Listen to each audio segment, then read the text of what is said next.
अस्सलाम वालेकुम दोस्तों, मैं हूं अज़हर काज़मी और आप देख रहे हैं काज़मी अली काम। दोस्तों, ये एक रिसीवर है स्टार ट्रैक का 2000 SRT 2016 प्लस वाला। ठीक है जनाब, ये इस किस्म का एक रिसीवर पहले भी मेरे पास आ चुका है और मैं उसकी वीडियो बना चुका हूं। उसमें फ़ॉल्ट जो था वो सॉफ्टवेयर का था, जिसमें मैंने ये वाली ईप्रोम जो है, ये 16 पिन SOT 16 वाली ईप्रोम है। तो इसको मैंने उतार के इसकी जगह 8 पिन वाली ईप्रोम लगा दी थी, ताकि अगर फ्यूचर में भी कभी सॉफ्टवेयर का इशू बनता है तो वो 8 पिन वाली बंदा इजीली उतार भी सकता है, लगा भी सकता है, और सॉकेट अडाप्टर भी उसका इजीली मिल जाता है। अमूमन ये 16 पिन वाली का जो है सॉकेट अडाप्टर मार्केट से मिल तो जाता है, लेकिन हर कोई यूज़ नहीं करता। तो वैसे भी ये 16 पिन वाली ई प्रोम जो है ये कम इस्तेमाल होती है। तो इसमें जो है फॉल्ट कुछ और है, ये मैं आपको दिखाता हूँ। ये जैसे ही पावर ऑन करते हैं तो ये ऑन पे रुक जाता है। तो इसमें जो कंडीशंस हैं, इसकी जो हिस्ट्री है वो ये है कि दोस्त ने बताया है कि जी जनाब, इसको एक हफ़्ता बंद रखा है तो उसके बाद ये ऐसे हो गया। उसके बाद किसी मैकेनिक को दिया है तो उसने कोई ट्राई की होगी। उसके बाद इस पर आइडेंट एरर आ रहा है, डिस्प्ले आ रहा है इसका, वो भी मैं आपको दिखाता हूँ। और इसमें मैं आपको इसकी कंडीशंस बताता चलूँ। ये जो आइडेंट एरर आता है, ये किस वजह से आता है, ये मैं आपको पहले इसकी स्क्रीन पे इसको एक दफ़ा मैं ऑन ऑफ करके आपको चेक करवा देता हूँ कि इस पे हम इसका जो लोगो है वो भी बन रहा है स्टार ट्रैक का। और इस पे ये मैं आपको लैपटॉप पे दिखाता हूँ। ये इस वक्त बूट हो रहा है, ये देखेंगे स्टार ट्रैक का लोगो भी बन रहा है इसके ऊपर। और इसके बाद ये इसका जो है आइडेंट एरर आ रहा है, ये वाला। ठीक है जनाब, ये एरर इस पे आ रहा है। तो अब इसका हमने करना क्या होता है, इसमें ये होता है कि सम टाइम जो है हमें इसका फ्लैश आईसी भी चेंज करना पड़ता है। और सम टाइम ऐसा होता है कि इसमें एक और आईसी है, ये वाला 8 पिन आईसी है। तो ये भी सम टाइम हमें जो है चेंज करना पड़ता है, बल्कि अक्सर यही चेंज करना पड़ता है। इसकी रेटिंग देखी जाए तो इसके ऊपर E005 लिखा हुआ है। ये अक्सर बोर्ड्स में लग के आए हैं, E006 भी लग के आया है, E005 भी। ये देखा जाए तो वैसे इसकी डाटा शीट निकाली जाए तो ये ऐसे लगता है जैसे कोई पावर रेगुलेटर हो, लेकिन ये मेमोरी आईसी भी हो सकता है। तो कुछ कहा नहीं जा सकता, इसका कंफर्म नहीं है, क्योंकि इसको मैंने सर्च करने की बड़ी कोशिश की है तो ये डेटाबेस में तो पावर रेगुलेटर ही शो करता है। बहरहाल इसकी वजह से जो है काफ़ी सारे फॉल्ट आते हैं। इसकी वजह से सिग्नल का फॉल्ट भी बनता है, इसकी वजह से यानी चैनल ट्यून नहीं होते, इस तरह का चक्कर भी आता है। और इसकी वजह से सॉफ्टवेयर भी करप्ट होता है। ये जो आइडेंट एरर आ रहा है ये भी इसकी वजह से हो सकता है। असल में इसकी बूट के वक्त जो इसको हार्डवेयर की इन्फो चाहिए वो इसमें मिसिंग हो गई है। तो जब वो करेक्ट होगी तो ये बिल्कुल ठीक वर्क करेगा और डिस्प्ले भी ठीक देगा। तो असल में ये काफ़ी जो है दोस्तों ने भी एक्सपेरिमेंट किया है, ये आईसी चेंज करने से इनके मसाइल हल हो जाते हैं। बहरहाल आज हम ट्राई करेंगे, एक मेरे पास जो है ओल्ड रिसीवर पड़ा है, डेड रिसीवर पड़ा है, उससे भी मैं ट्राई करता हूँ। पहले मैं इसका सॉफ्टवेयर ट्राई करूँगा।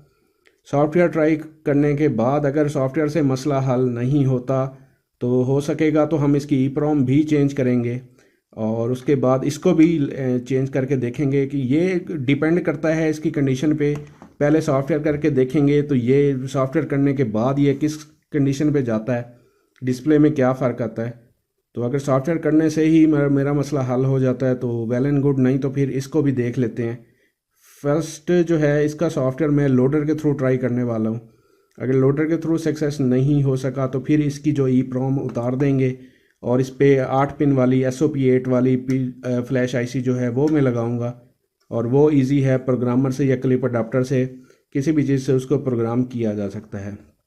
तो मैं इस पे वर्क करता हूँ, फिर जैसे ही इसकी कोई अपडेट आती है तो आपको भी साथ में अपडेट करता हूँ। जी दोस्तों, मैं अपने लैपटॉप पे पहुंच चुका हूं और सबसे पहले मैं ट्राई करूंगा इस पे सॉफ्टवेयर करने की लोडर के साथ। ये स्टार ट्रैक की मेरे पास डंप और लोडर पड़ा हुआ है। ये डंप आपको मेरी वेबसाइट से भी मिल जाएगी, वहाँ पे भी पड़ी हुई है, कंफर्म डंप है, ये टेस्टेड है। और ये इसका लोडर है, लोडर मैं इसका ओपन कर लेता हूँ। अक्सर दोस्तों की कंप्लेंट आ रही होती है, कमेंट आ रहे होते हैं कि लोडर हमें प्रॉब्लम कर रहा है, काम पोर्ट का हमें मसला आ रहा है। तो एक दो चीज़ें मैं इसमें भी जो है आपको क्लियर करूँगा। कुछ लोडर जो है खुद से काम पोर्ट डिटेक्ट कर लेते हैं, जैसे सन प्लस लोडर हो गया। और कुछ लोडर खुद से काम पोर्ट सिलेक्ट नहीं करते, उनको करानी पड़ती है, जैसे ये है। इस वक्त इसमें कुछ भी नहीं आ रहा। इसको मैं दोबारा आपको खोल के दिखाता हूँ। जब हम इसको ओपन करते हैं तो ये काम पोर्ट हमारी सिलेक्ट नहीं करता। तो अब हमने करना क्या, हमें पता कैसे चलेगा कि हमारी काम पोर्ट कौन सी है। तो कंप्यूटर की प्रॉपर्टीज़ में जाएंगे, डिवाइस मैनेजर में जाएंगे। डिवाइस मैनेजर में जाके हमने कंफर्म करना होता है कि हमारी कौन सी काम पोर्ट है। तो यहाँ मैं आपको दिखाता चलूँ, इस वक्त जो मैं काम पोर्ट यूज़ कर रहा हूँ, मैं इस वक्त अडाप्टर यूज़ कर रहा हूँ यूएसबी वाला। तो ये आप देख सकते हैं 340 वाला अडाप्टर है, कॉम पोर्ट 3 है मेरी, कॉम 3 है। तो मैंने क्या करना है, कॉम 3 सिलेक्ट करनी है। अगर कुछ दोस्त यहाँ पे गलत कॉम सिलेक्ट कर देते हैं तो वो भी जो है फिर मैं वो भी आपको दिखाता हूँ। बहरहाल यहाँ से हमने फाइल सिलेक्ट करनी है, फाइल इसकी जो डंप फाइल रखी हुई है वो हमने लोड कर लेनी है। ये फोल्डर में जाके जो इसकी हमने डंप फाइल रखी है वो मैं इस वक्त लोड करने लगा हूँ इस पर। इसको मैं ओपन कर देता हूँ। और ओपन करने के बाद यहाँ इस वक्त अभी देखें तो काम पोर्ट 1 सिलेक्ट हुई हुई है। ठीक है जी। तो अभी क्या, जब मैं नेक्स्ट करता हूँ तो ये देखें काम पोर्ट ओपन का मैसेज आ रहा है। इसका क्या मतलब है, ये काम पोर्ट सही नहीं है। तो अब मैं क्या करूँगा, मैं काम पोर्ट यहाँ पे जो मेरी 3 काम पोर्ट थी डिवाइस मैनेजर में मैंने देखी है, 3 सिलेक्ट करूँगा। फिर हम इसको नेक्स्ट करेंगे। ये देखें जी, अब वो काम पोर्ट ओपन वाला मैसेज नहीं आ रहा। ये अक्सर लोडर के साथ होता है, अक्सर दोस्तों के साथ ये प्रॉब्लम आ रहा होता है। तो अब क्या करना है, रिसीवर को ऑफ करके ऑन कर देना है। अगर ऑन है तो फिर ऑफ करके ऑन करना है, अगर ऑफ है तो फिर ऑन कर देना है। जैसे ही हम ये करते हैं तो फिर ये आगे जो भी है टेस्ट मैसेज जो भी है ये हमें शो करवाता है। ये इस तरह का मैसेज देता है अगर लोडर से सॉफ्टवेयर लोड ना हो रहा हो। ये SRT स्टार ट्रैक का जो मॉडल है 2016 उसमें इस किस्म का मैसेज आता है। इसमें लोडर का फॉल्ट नहीं है, लोडर ये कन्फर्म है, डंप भी ये कन्फर्म है। ये प्रॉब्लम है कि इसमें लोडर के थ्रू सॉफ्टवेयर नहीं हो रहा। क्या वजह है कि इसमें कोई और सॉफ्टवेयर, गलत सॉफ्टवेयर किया गया है जो अब इस लोडर से, या फिर कोई वर्जन गलत किया गया है जो इस लोडर से नहीं हो रहा। ये हमारा प्रोसेस ख़त्म हो गया। नेक्स्ट स्टेप की तरफ चलते हैं। जी दोस्तों, लोडर से नाकामी के बाद अब मैंने करना क्या है कि लोडर हमारा नहीं हुआ तो इसको मैं क्या करता हूँ, इसकी जो मैं फ्लैश आईसी है वो उतार देता हूँ।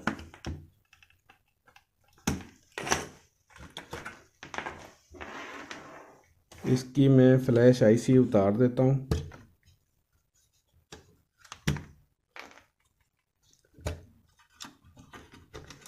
अच्छा जी, अब फ्लैश आईसी उतार के मैंने प्रोग्राम कैसे करनी है आपको मैंने बताया। SOP 16 वाली फ्लैश आईसी है।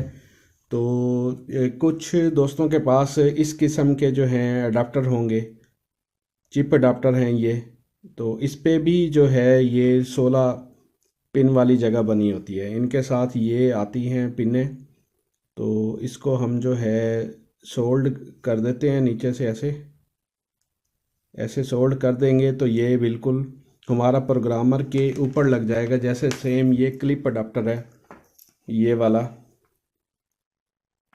ये सेम क्लिप अडाप्टर है तो इसके साथ बिल्कुल यही चीज़ लगी हुई है। यहाँ पे हम अगर 16 पिन वाली आईसी को सोल्ड करके प्रोग्राम करें तो इससे भी हो जाएगी। और क्योंकि 16 पिन वाली ये आईसी है 16 पिन वाली, तो इस पर बिल्कुल बड़ी आसानी से ये यहाँ पे सोल्ड हो जाएगी, बिल्कुल इसी की जगह बनी हुई है। और या फिर इसका दूसरा हल है, जब हम इसको उतारेंगे तो इसके नीचे जो है 8 पिन वाली आईसी की जगह बनी होती है। तो ये 8 पिन वाला एक न्यू आईसी है मेरे पास। तो मैं अभी करता क्या हूँ, इसको मैं उतार देता हूँ।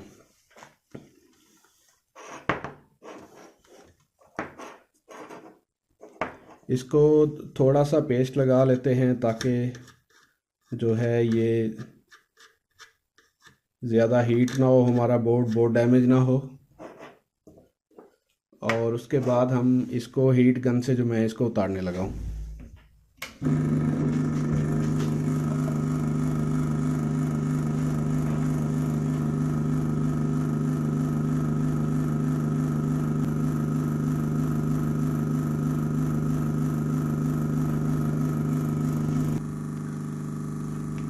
जी दोस्तों, ये आईसी मैंने हीट गन से उतार दिया है और ये मैं दिखाऊं आपको। इसके नीचे जो है देखें आप, तो ये 8 पिन वाले आईसी की जगह बनी हुई है। ये ऑलरेडी मैं इसकी जो है वीडियो शेयर कर चुका हूँ कि यहाँ पे हम 8 पिन वाला आईसी लगा सकते हैं। तो मैं 8 पिन वाला आईसी प्रोग्राम कर लेता हूँ। ये सॉकेट अडाप्टर में मैं लगा के, तो प्रोग्रामर के थ्रू मैं प्रोग्राम कर लेता हूँ, फिर इस पे सोल्ड करके चेक कर लेते हैं। जी दोस्तों, इसकी मैंने फ़्लैश जो है ये 16 पिन वाली ही फ़्लैश मैंने इसकी जो है री राइट कर दी है। तो ये री राइट करके दोबारा लगाई है मैंने, और ये सेम अभी बिल्कुल वही कंडीशन है इसकी। ये देख सकते हैं वही, अभी भी ये जो है आइडेंट एरर पे रुका हुआ है। तो अब फाइनली फिर बात वही आ जाती है कि ये वाला जो है इसका आईसी चेंज किया जाए। तो मेरे पास एक ओल्ड बॉक्स पड़ा हुआ है, उसके जो है मैं इसका आईसी चेंज करता हूँ, फिर आप दोस्तों को दिखाता हूँ।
अगर इस पे डस्ट लगी हो ना, तो फिर इस पे ये सोल्डरिंग जो है ये कम ही काम करती है, बैरल काम हो जाता है।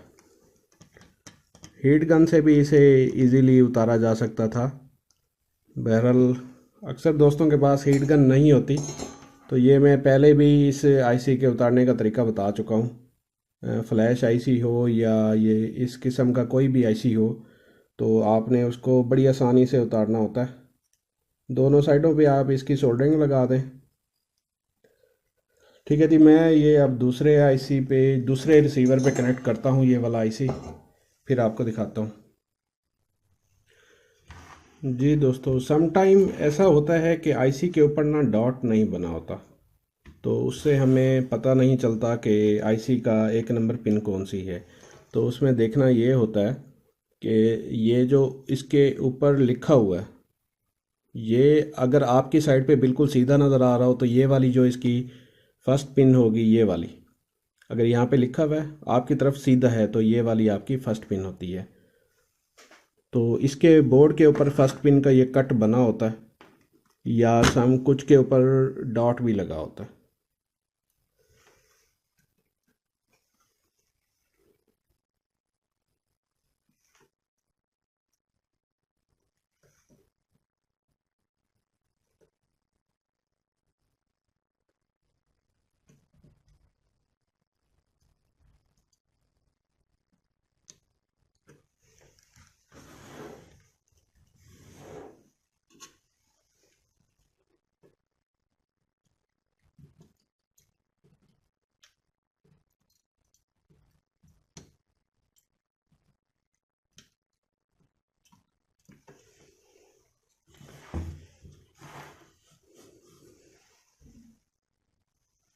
जी इसको एक दफ़ा मैग्नीफायर से वेरीफाई कर लेना होता है, और फिर अगर कोई पिन रह गई है तो उसको दोबारा से सोल्ड कर दिया जाए, वरना फिर ये ओके है।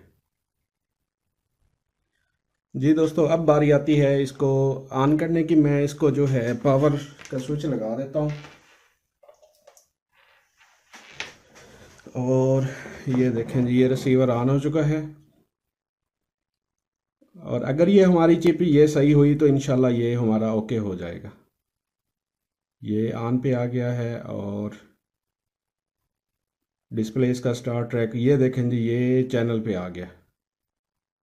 इसका मतलब है ये हमारा रिसीवर ओके हो गया जी। और इसमें दोबारा से मैं इसको एक दफ़ा ऑफ़ करके फिर ऑन करके दिखाता हूँ आप दोस्तों को। ये जो आइडेंट वाला एरर है ना, ये काफ़ी सारे दोस्तों के साथ आ रहा था। पिछले दिनों भी एक दोस्त मुझसे व्हाट्सएप पे रब्ता कर रहे थे, उनके पास भी यही एरर आ रहा था। तो अमूमन ये चिप इससे, ये देखें जी, ये स्टार ट्रैक का लोगो आ गया है, और ये देखें जी, वो जो पहले आइडेंट एरर आ रहा था वो अब नहीं आ रहा। ये बिल्कुल जो है, अब ये देखें नो चैनल पे है, तो इसका मतलब है ये हमारा रिसीवर बिल्कुल ओके हो गया। तो हमने किया क्या है इसमें, सबसे पहले मैंने इसमें ये फ्लैश आईसी वेरीफाई कर दिया है। फ्लैश आईसी मैंने रीराइट भी किया और चेंज भी किया है। ये फ्लैश आईसी दूसरा पड़ा था जो लास्ट टाइम मैंने एक रिसीवर से उतारा था, उस पर 8 पिन लगाया था। तो इसको मैंने रीराइट करके लगा दिया, लेकिन मसला मेरा हल नहीं हुआ। उसके बाद मैंने ये चिप चेंज की, तो अब मसला हल हो गया। अब इस चिप के बारे में मुझे भी कंफर्म नहीं है। इसके जो ऊपर रेटिंग लिखी हुई है E005, अगर इसको हम डाटा शीट में देखें तो ये रेगुलेटर शो करता है। तो कुछ लोग कहते हैं कि ये मेमोरी आईसी हो सकता है, लेकिन खैर कुछ कंफर्म कहा नहीं जा सकता। अगर ये चिप लगा दी जाए तो ये वाला एरर ख़त्म हो जाता है, ये कंफर्म है। तो ठीक है दोस्तों, ये आज की वीडियो जो है हमारी यहीं तक थी। उम्मीद करता हूँ काफ़ी सारे दोस्तों के पास ये जो रिसीवर पड़े हैं और उनके पास ये आइडेंट एरर आ रहा है, तो उनका मसला इससे हल हो जाएगा। ये रिसीवर बहुत अच्छा है, लेकिन अब ये ओल्ड हो चुका है काफ़ी। अब इस पर पावर वीयू भी वर्क नहीं कर रहा। लेकिन ये है कि इस रिसीवर में बाकी किसी किस्म का कोई फॉल्ट नहीं आता। जब भी आता है या तो सॉफ्टवेयर का कोई इशू बनता है या फिर इस चिप का इशू बनता है। बाकी ये कह सकते हैं कि बड़ा पायदार रिसीवर है, सप्लाई भी इसकी बहुत अच्छी है, और लोगों को ये पसंद भी है। और जिस दोस्त ने मुझे भेजा था उनको भी काफ़ी पसंद है ये रिसीवर। इस वजह से वो चाह रहे थे कि ये रिपेयर हो जाए, और ख़ुद भी अभी वो वीडियो देख रहे होंगे और खुश हो रहे होंगे। तो आज की वीडियो यहीं तक थी दोस्तों। उम्मीद करता हूँ आपके नॉलेज में काफ़ी इजाफा हुआ होगा। नेक्स्ट वीडियो तक के लिए अल्लाह हाफिज़।